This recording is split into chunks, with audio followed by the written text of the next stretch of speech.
Hi, boys and girls. Happy last day of third grade. I can't believe it. I don't even know where to start. I'm gonna try to hold it together, unlike how I didn't hold it together this morning during our end of the year Zoom call.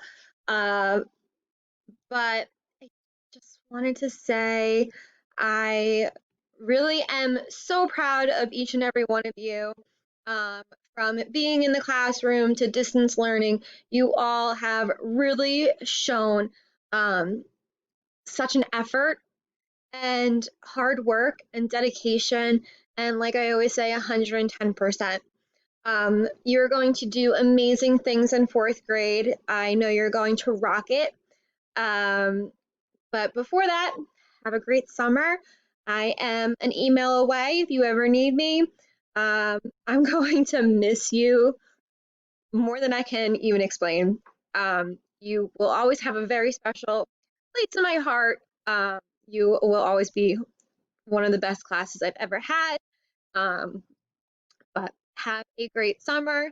I will see you in the hallway next year. Hopefully, you are not too cool to say hi to me.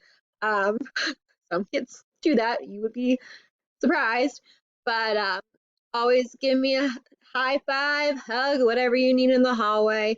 And the last time this year, I'll talk to you later, boys and girls. Be kind, be sweet, shine bright. Bye, boys and girls.